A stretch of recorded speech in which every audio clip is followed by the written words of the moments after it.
बात अभी जोशीमठ की है, क्योंकि आपने देखा हमारा उत्तराखंड जो है ये 20वां पर्वतीय राज्य है। और पर्वतीय राज्य होने के नाते हमने इसे क्या पाया, या कहें हमने अपना दायित्व समझकर इसको क्या दिया।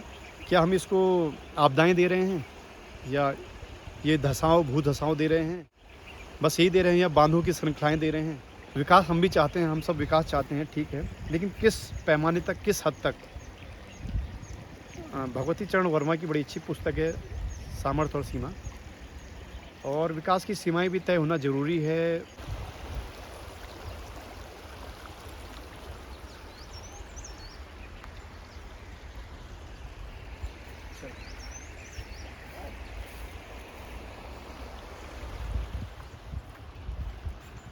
तो आपका स्वागत है मेरे चैनल विजडम वेव में।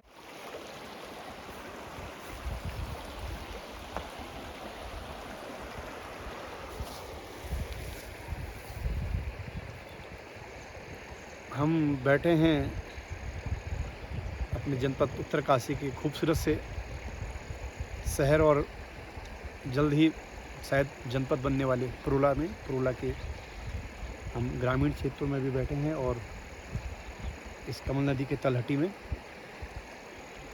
बड़ा अच्छा लगता है मुझे पर्यावरण के साथ रहना, पर्यावरण के बीच में रहना, क्योंकि पर्यावरण से मैं पहले से जुड़ा रहा हूँ, और जन सरोकारों से भी, कुछ जन आंदोलनों में भी मुझे सहभागिता का मौका मिला है। और कुछ नामचीन लोग जिन्होंने मेरे जीवन को एक तरह से कह सकते हैं काफ़ी प्रभावित करा था, जिसमें वंदना शिवा हूँ, और बड़े भाई साहब हेमंत ध्यानी हूँ, जिन्होंने अपना जीवन ही आहूत कर रखा है पर्यावरण के लिए।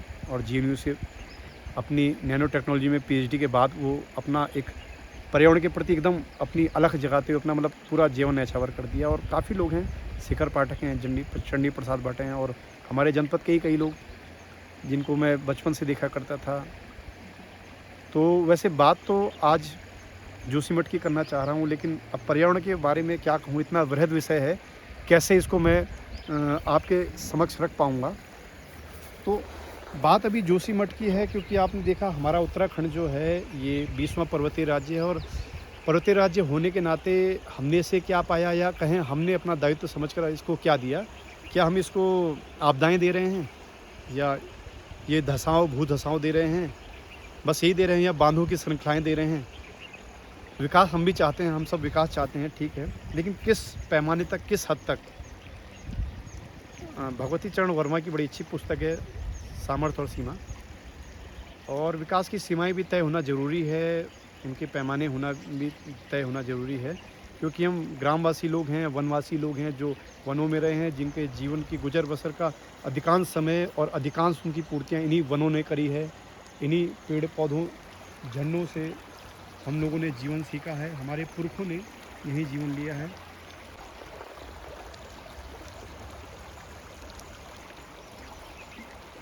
और हमारे पुरखों को ही नहीं, हम सबको तारा है नदियों ने, झरनों ने, और हमारी आवश्यकताओं की पूर्ति करती रही है, और हमारे खेतों को सींचते रही है।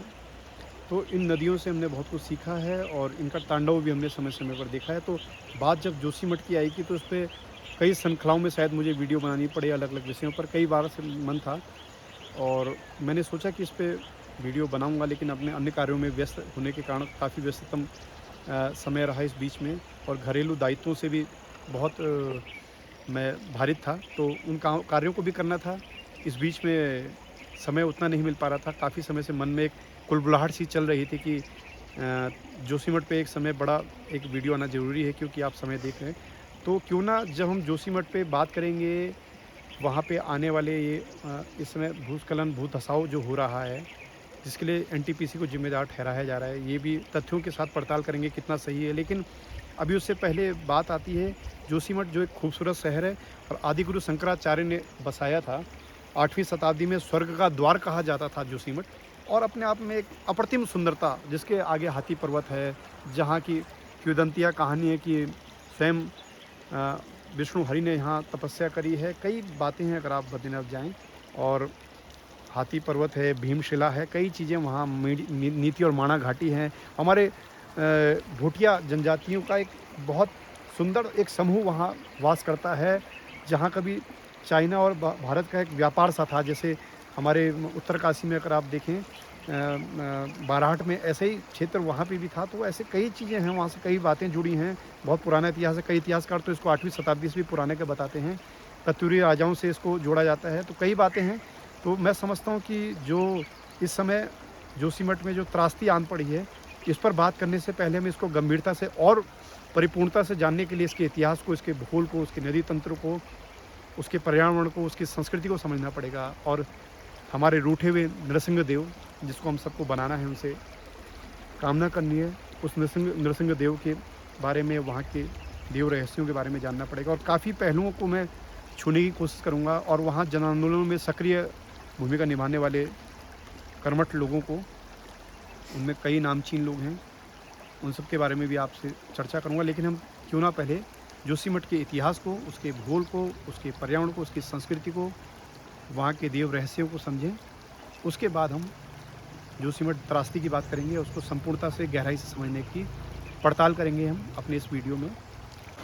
तो अपने इस वीडियो के माध्यम से मैं कोशिश करूँगा जितना अपने अल्प से ज्ञान को लेकर आपके समक्ष से पहले जोशीमठ के इतिहास को लाया जाए, और वहाँ के बारे में हम पूरी चर्चा करते हुए फिर हम अगले वीडियो में आएंगे वहाँ के त्रासदी और उसके क्या क्या कारण रहे, और जन आंदोलन के बारे में और आपको बताता रहूँगा मैं अपने वीडियो के माध्यम से। क्योंकि देखिए, जोशीमठ एक बहुत खूबसूरत नगर है और उसकी बहुत मान्यता है, और वो केवल उत्तराखंड ही नहीं, भारत में प्रसिद्ध है। जड़ी बूटियों के लिए भी वो वहाँ कुछ किंवदंतियाँ हैं। तो ये सारी जो बातें हैं अपने इस वीडियो के माध्यम से मैं बयां करूँगा, कोशिश करूँगा आप सभी के समक्ष लाने की।